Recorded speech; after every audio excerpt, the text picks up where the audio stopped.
Mini Vlog! Isang mapagpalang araw na naman nga po pala sa ating lahat at eto na naman nagbabalik ang inyong basudanyang mother. Oo, ang basudanyang mother nyo na talaga naman na sobrang busy kakahanap buhay. Huy, alipin ang salapi yarn. And yes po, opo, late upload na naman tayo for today's video.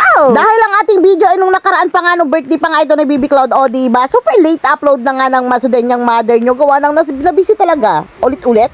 Hey, pasensyahan nyo na. Umuulan. Ang ganda ng background ko. Talaga namang super ingay. And for today's video ay gagawa tayo ng puto and syempre ang Maha Blanca na request ng ating birthday boy. Ano, nakapag-request na yung 1-year-old? Hindi, yung mama niya. Inuna ko na nga dyan gayat-gayatin yung cheese at mamaya ilalagay na nga lang natin yan sa ibabaw ng ating puto mixture. O, diba, puto mixture din yung kaya. Bakeries yan. At sinunod ko naman nga dito yung harina. Bali, hahalu-haluin nga lang pala natin yung mga sangkap na dry ingredient.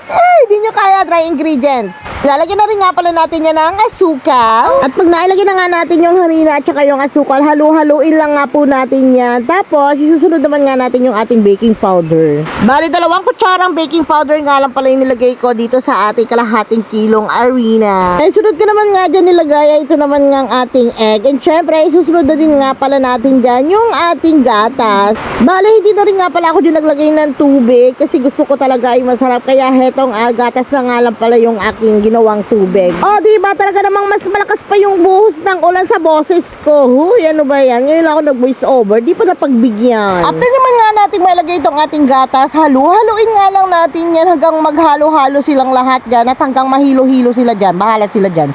Charot, hindi. Ilagay na nga natin yung tinunaw kong butter. O, diba? Napakasarap niyan dahil talaga naman yung kasangkap niyan hindi tinipid. Halo-haloin nga lang natin yan hanggang sa tayo sumawa. Tapos ito naman nga isusunod natin. Sasalain natin yan para talaga namang masigurado natin wala dyang matitirang buo-buo. After masala, heto na naman nga tayo. At ilagay ko na nga pala yan dito sa kanyang hulmahan. Bali, maliit nga lang pala yung ginamit kong hulmahan dyan. Tapos inababaw ko na rin nga pala yung ating ginayat-gayat na cheese. Bali, dalawang salang na rin nga pala yung ginawa ko dyan para talaga namang mabilis nga ako matapos dahil napakarami nito mga day. Lampas 100 nga pala yung request sa akin. Kaya heto, maaga pa nga lang talaga ay sinimulan ko na nga itong aking gawain. At patapos nga pala ang ilang minuto at eto luto na nga pala yung ating puto.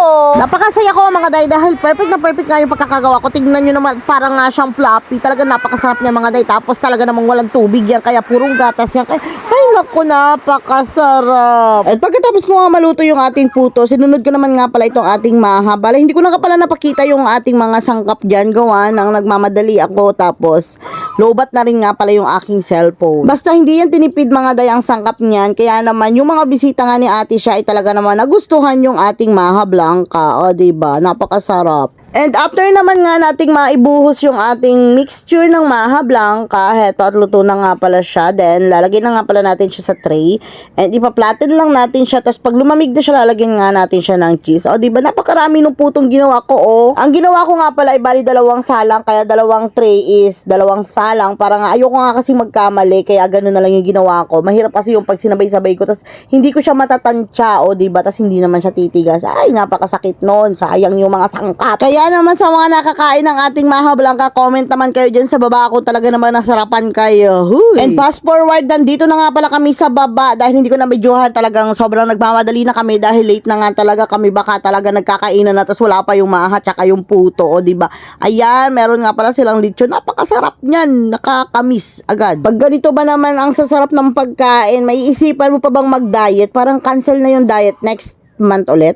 Wag na nga lang talaga tayo mag-diet dahil hindi naman talaga consistent. And ito naman nga pala si Dada dito. Niluto na nga pala niya yung dinuguan na nakatoka sa kanya. Kahit nagsisimula na nga at naandyan ng mga bisita, okay lang naman yun. Dahil kanina pa nga daw niya to ni Reddy. Bale, pagdating ko nga dito ay nagsisimula na nga sila ng kanilang program. O diba, talaga namang late na ang person. Kaya heto.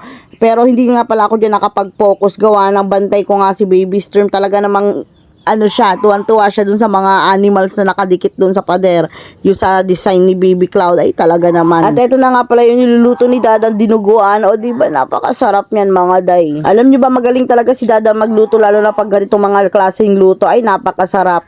Sold out yan mga Jai. Yung kagabi ko pa dapat tayo binoise over. Tinigil ko dahil maulan. Pagkagising ko naman ngayong umaga, tinuloy ko na yung pag-voice over. Maingay naman yung ganso. Para ayoko na talaga mag-voice over. Alam niyo, napakaraming sagabal sa pag-voice over mo. Yung nagpo-focus ka. Kailangan maganda yung masasabi mo. Tapos merong mga sagabal. Ay, nakakainis talaga. Anyways, luto na nga pala yung ating dinuguan. Mamaya na tayo magdrama dahil naiinis talaga ako. Anong gusto niyong gawin ko dito sa ganso? Pwede na ba itong gawing handa sa birthday ko? Anyways, bago pa talaga ako tuluyang ma-stress, heto at hinati-hati ko na nga pala dyan yung ating maha blanca para hindi mahirapan yung ating mga bisita sa pagkuha nitong ating napakasarap na maha blanca. At nang matapos naman nga yung kanyang dedication, heto at kinantahan na nga siya dahil dito na tayo sa part 2 ng birthday celebration ng ating baby Cloud. At heto, kakain na nga ang basudenyang mother ninyo dahil nahuli nga ako dyan dahil si Baby Storm nga nagkatulog. Bali, hiniga ko nga lang pala si Baby Storm dun sa kwarto nila ate siya. Tapos heto, for the mukbang na nga tayo dahil napakasarap ng mga pagkain dito mga day. Huwag niyong isipin nagda-diet kayo, kain lang ng kain. At habang kumakain nga ako dyan at nandito nga pala si Ate Faith, ang ating Madam Faith na ninang ng ating baby Cloud na napaka-sexy at napakaganda at napakabait. O diba lahat na lang talaga, baka naghahanap kayo dyan ng perfect na girl. Ito na yon. Uy, yan ang ginagawa mo. At ito na nga pala ang ating napakagandang Ate Faith. Tawa nga kami dyan ng tawa dahil balik-balik nga kami sa camera.